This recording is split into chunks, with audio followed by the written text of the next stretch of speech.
a few days later you said, Gabriel, be my boyfriend. No, that's not how it happened. It's not? No, it's okay. not how it happened. Okay. I think I will.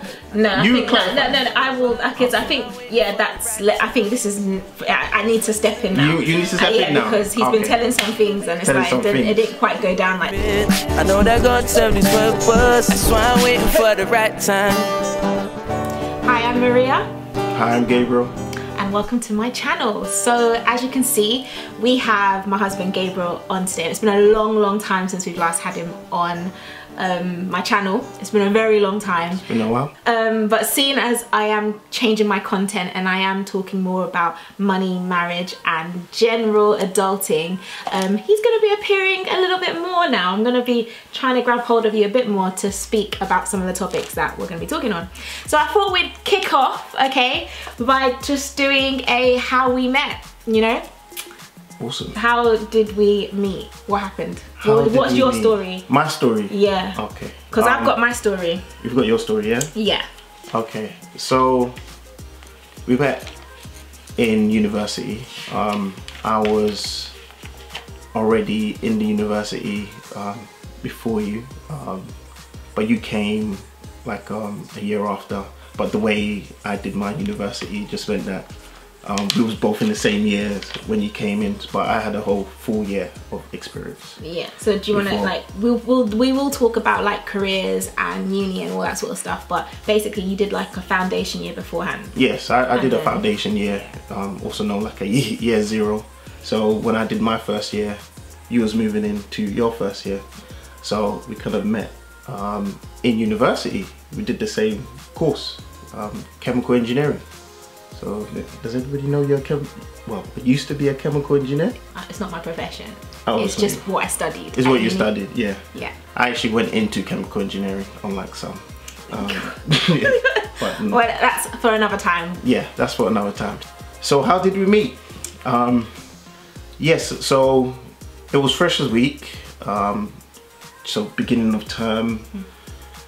So the first week, obviously you're kind of like checking out the, you know, the new talent, as in, you know, females that are talented in university in terms of academics. Okay, then, yeah, in terms of academic performance. In terms of academics. In the first week, yeah, you know how they perform academically. You have to think about group work and stuff like that. All right then. But yes, obviously you scope around for the talent and things like that.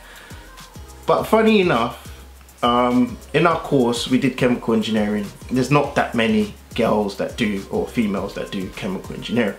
So, you know, it's obvious when there is a female around type of thing.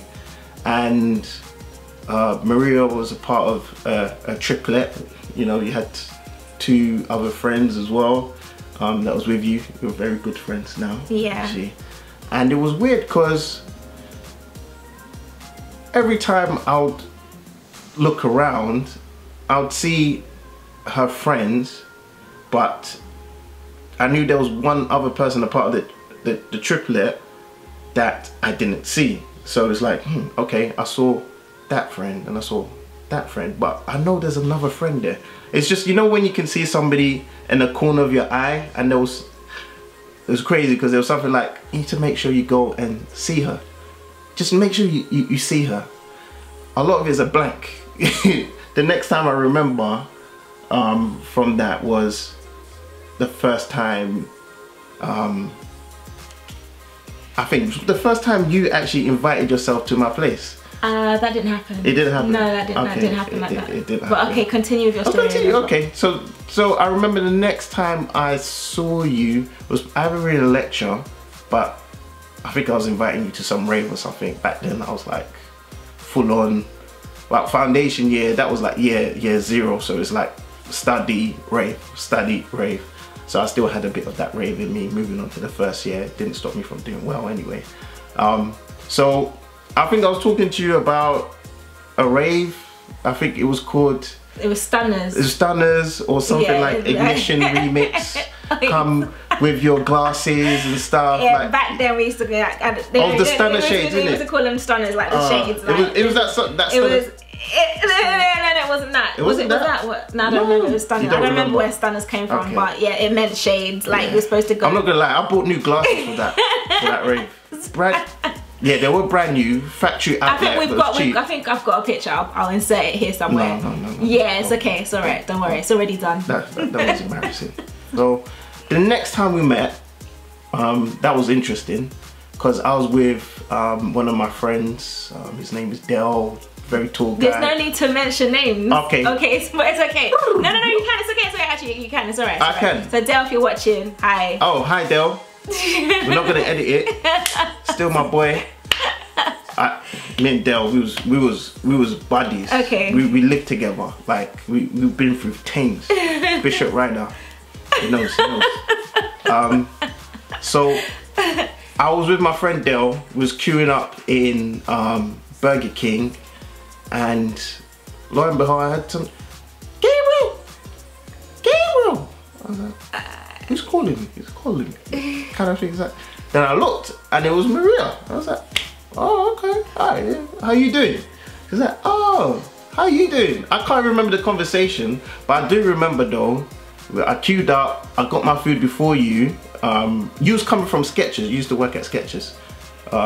It's in the Bullring. If anybody knows. So we're talking about Birmingham. Yeah, we were in Birmingham. So big up Aston Uni people. That's where all this happened. Yeah. So I was in the queue. I got my food first, and Mariyah, I think I offered her chips, expecting her to say no, but she took it. I love food. You're not gonna offer me chips or food, and then I think it would be rude for me to say no. You know, I'm not those girls that don't eat in front of guys. Like I will fully eat and be happy. And had half of it. It's like, I didn't eat half of it. I remember half of my chips. I was kind of like, okay, likes to eat. Okay, all right. So I think from then I invited you to my room. Okay, let me explain.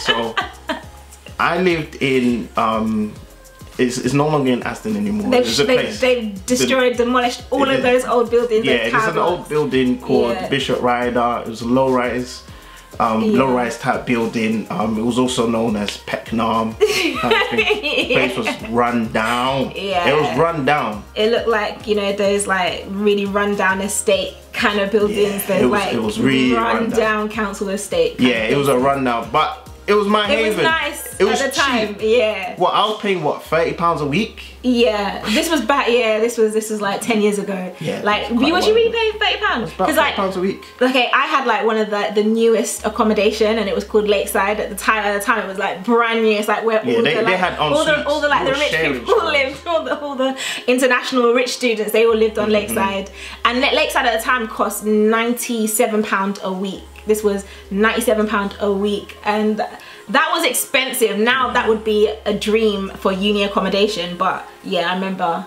that's what it was. So if you were paying, gated area. It was gated. Yeah, our accommodation was gated. We have one door in this room. Yeah. Gated. So we was thinking, oh, posh people. But yeah, I lived in the hood on campus. The funny thing is, this was all on campus, and Aston is like a tiny campus as well. Like, so it was like you had this like really ghetto hood place, and then you had like the nice accommodation. Yeah. But I had this tiny room, but I had a 32-inch. Like back 10 years ago, 32-inch was big. Television, yeah. Television, yeah. Okay, 32-inch television. I'm sorry. Yes. Yeah, I had a 32-inch TV, and it was flat screen. So, well, I was the guy that everybody came to for, we're gonna play games and stuff like that. Play like Halo, FIFA, because I had a big TV in a small room. It's like a cinema. Used to have little like what's it called, like movie nights and stuff all at my place. I was known as the guy with the TV, so my kind of like people knew about my setup before they knew me, right? So I invited her to come watch TV. You know, it's cheaper than cinema. You know, when you live in Bishop Rider, you don't have that much money, so you know what I mean. So I invited her come down, watch a movie. I think I invited you to come with your friend and said I'll bring my friend. No, you didn't. You actually just invited me, and I decided that I wasn't gonna go by myself. I don't know this guy. He could be some kind of serial killer, some kind of psychopath. I don't know what he was. So I just thought I'm not gonna go by myself. So I invited my friend to come with me. Thank you, Becky. I love you. Yeah. So invited a friend. My friend came down. Just chilling, watching TV, innit? Like, it was very innocent. So. Yeah, what we watched? We watched like Babel. Yeah, it was like it's a film like Crash, similar to Crash. Yeah, but it was rubbish. It was no, it was alright. It was similar. It was like Crash. I don't know if anyone's ever seen Crash, but it's like you've got like 5 different stories and they all kind of interlink or kind of intertwine. It was that type of film. Kind of, yeah. Watch that. Yeah. It wasn't that exciting. I think we had a little conversation in between. She mentioned that she's like, oh, how old are you? And I told her my age, and she's like, oh, when's your birthday? I was like, September 10th. Then she was like, oh, my birthday's September 11th. Yeah. Then I saw her eyes lit up, like. Yeah, our birthdays are like a day apart. Our birthdays are a day apart. But I saw her eyes lit up. I was like, okay, it's cool. But I don't know. From then, I think she thought I was the one for her for some reason. You know how they. I usually get it quite a lot that people see me and like you're the one type of thing. This is embarrassing. Is it embarrassing? No, I saw her eyes lit up. No, I like my eyes lit up. So, okay. you know some things that seem like it was meant to happen. It's just because one thing is that I'm very bad with dates, like extremely bad with dates, and it was almost like a I'm gonna give you somebody that you're not gonna forget their birthday. Because I can't. In fact, now you take my birthday as well, isn't it? You take 2 days. Mm-hmm. So it was from then it was like a, whoa, okay. Birthday's day apart.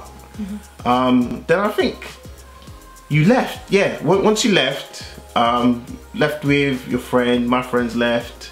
But there was this weird airing that was, I think there's a weird airing that you left behind. So called her up and she said, I said, oh, you left your earring. She's like, oh, my earring. I left my earring, kind of thing. So she came back, gave her an earring. I think as you was leaving for the second time, I think you just turned around and you looked at me, then kind of, you know when your belly does and you're not constipated, so it was a kind of moment. It's like, ooh, okay. So it was I think from then we just started, continued talking. We had a lot in common. We was talking about our friends and things like that, and everything seemed very natural. Then a few days later you said, Gabriel, be my boyfriend. No, that's not how it happened. It's not? It's not how it happened. Okay. I will. No, I will. Because I think, I think this is. I need to step in now. You need to step in now. Because he's been telling some things, and it's like it didn't quite go down like that. It didn't. No, not everything. Okay, but okay. So I was 19 at the time. Yeah, just fresh. About to start uni. It's exciting times, honestly. Like when I talk to 18, 19-year-olds now and they're about to get into uni, I'm so excited. I feel kind of envious because it was just such an exciting time of life, anyway. So basically I had been, I'll rewind just a little bit, behind. I've been in like previous relationships before, but it wasn't anything serious. Them teenage relationships back in the day. But like when you've done like 3 months, it's like a big achievement because it's like, yeah. But anyway, I've been in like previous relationships before and they just hadn't worked out. And for some reason, I think at 19, I was just a very mature, what are you doing? You making faces? No. Okay, I think I was a very mature 19-year-old, and I remember thinking that, I think I just got to the point when I was like, I'm not into these kind of like just boyfriend girlfriend relationships. I was just over it. At 19, I was done. I was like, that's it. I'm not doing these boyfriend girlfriend relationships because it's just long. And especially like when you break up, it kind of feels like, it feels like a death has taken place. It feels like a big loss, and really and truly, you know, the other person is just still out there, they're happy, they're living their best life, and you are sad and depressed. I was like, I can't do this life anymore, I'm not about that. So I think I just changed my mindset. I was like, the next relationship that I get in, I wanted that to be a relationship that was gonna lead to marriage, just because that's where I was. I don't know why, that's where I was. I don't think any of my friends understood at the time, but that was my mentality. And I think it just came from the fact that I had seen like, you know when you've seen like bad relationships, like, you know when you've seen like people like go into like really bad relationship, and literally a bad relationship can either make or break your life. Like a bad relationship, you know, people have died literally because they've gotten into the wrong type of relationship, or you know, they're in the wrong circle of friends, or you know, they've married the wrong person. It's just, and equally I've seen like how people's lives have just excelled and just gotten amazing just because they were with the right partner, you know, they were with the right person. So for me, I just knew that the person that I'm gonna be with is gonna be really, really vital to where I'm going in life. Yeah, so I'm a Christian, you're a Christian, and unashamedly Christian. So what do Christians tend to do when there's a situation where you have no power or control over? We pray. You would pray. Yeah. What was you gonna say? No, we pray. Yeah, you would pray. So I just remember it was something that I used to pray about. It was like it was always in my mind. It was like, okay, I'm gonna be praying for my future husband, who it is that I'm going to meet, because I think it's something that's really important. I've just explained why I think it's really important. So I prayed, and back then I also used to like make lists of stuff that I wanted in a guy. Yeah, I do that. I would make a list of like all the things that I wanted in a guy. And I know that everyone that knows me has probably heard this story already, but there was one time when I was praying and I'd written all the stuff down on my list of things that I wanted in a guy. And I just thought to myself, I'm praying for all these things that I want. I was like, you know what? I need God to give me what I need rather than what I want, because sometimes what you want is not necessarily what you need in a relationship. And so I got to a point where I didn't actually know what to pray for anymore. And I know this is going to be the cheesiest thing, and everyone that knows me has heard this, but I literally I said, you know, Father, send me an angel, because I had no idea what else to pray for. I was like, you know what, just give me what I need and send me an angel. And so come now, we're going to uni, and you know, we've started, and I remember that it was the first ACS meeting that we had. Like basically previously, when we got onto the course, there was like I specifically remember that there was a group of black guys on the course, like me and my friends. Okay, shout out Linda, aka I'm just calling you out because you know yourselves, you were here with me. Yeah, so we were on the course, and we all three of us noticed that, oh my gosh, who are these group of black guys doing chemical engineering? Like, what are they doing here? No respect. Honestly, anyway, but yeah, and I remember that they had won some kind of challenge. Like, we know, like in the first week of lectures, we had like one lecture where we had to do some kind of challenge, and they actually won it. And we was like, oh my gosh, these guys are really, really smart. We were really surprised. Like, they were really intelligent guys, but I didn't know who any of them were. I couldn't figure them out.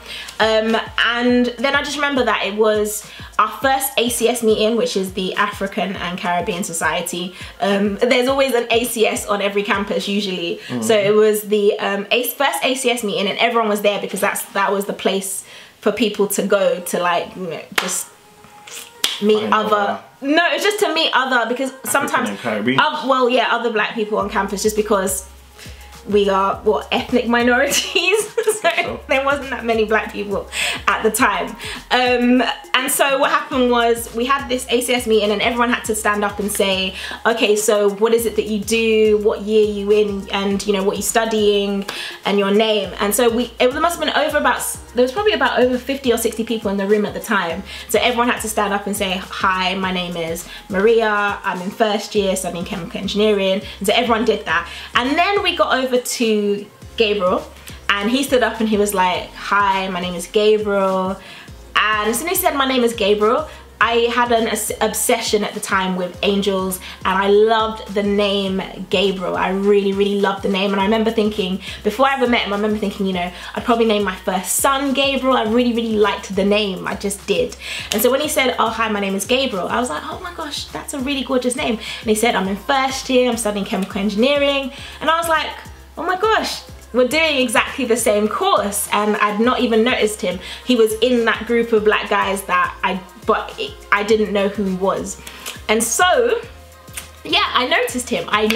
That was what happened. What happened after that? Okay, after that, let's get on to like how we actually got together. Then we'll get to the time that he actually asked me. I think this was really crazy because it was probably like about a week or two into uni, and I guess Gabriel said, oh, do you want to be my girlfriend? Be straight, he basically said, okay, do you want to be my girlfriend? And I was like, I was just like, I am not looking, I just need to tell you just now, I'm not looking for a boyfriend-girlfriend relationship. Like, I've just decided that the next person I'm with has to be my husband.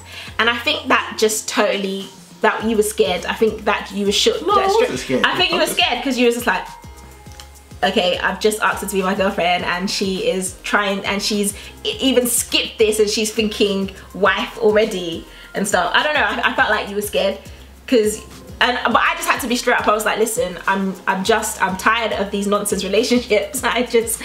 You're either, you know, serious, you know, and we're actually gonna get in this relationship and go somewhere, or we're not, sort of thing. And I think, so he just kind of said, he looked at me, and he was like, how about I give you a 2.5 year guarantee?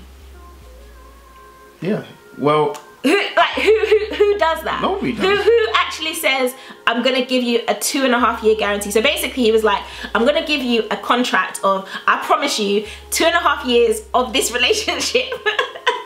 Yeah. Where I'll be faithful, and we'll just, you know, we'll get on. This is 2.5 years, and after the 2.5 years, we'll see how it goes. Like, he basically said, how about I give you a 2.5 year guarantee? Here's my logic, right? Like, I don't know who thinks like this. Like, okay, here's my logic. Who does that? Here's my logic. And, you know, I never really thought about marriage.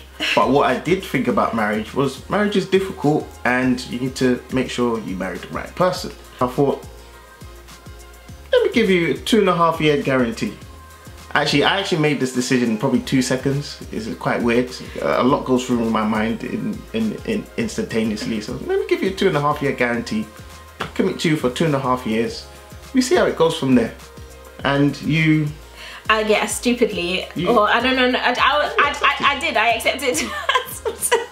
It worked. And I thought about it, and I was like, I actually accepted. Yeah. I was like, this is me after I've just said, listen, I'm looking for a serious relationship. I want to get married, and then this guy's like, okay, I'll give you 2.5 years. I'm like, done. In those times, or back in those days, 2.5 years is a long time. Yeah, to be honest. 2.5 years. To be honest, like, back in those days, like, my longest ever relationship was like 10 months. And so, you know, 2.5 years was a lifetime, you know, back then. 2.5 years with someone is always unimaginable. So, because coming from 10 months, like, and that was a big deal, you know, to 2.5 years, it just seemed like, that's a long time. So, okay, I guess that can work, you know. And so, yeah, I accepted. And then we've just been together ever since. Since then? We've actually been together ever since. The 2.5 years came and passed, and we've actually been together for over 10 years now. So it's been a really long time. The time has just gone. The time has really flown. And yeah, I don't know, what makes us work? I guess we both want to work. Yeah, that's exactly what I was actually going to say. It's a thing that, yeah, okay, things happen, but our motive is for the relationship to work. Yeah. So, you know, that's got us through a lot of, you know, hiccups and difficulties that, you know, when we've asked the question, do you still want to remain with this? this person is always yes, so okay, let's resolve it then. Yeah. So yeah. I think we work because we want it to work, and we just strive and we try and we do everything we can to just make it work.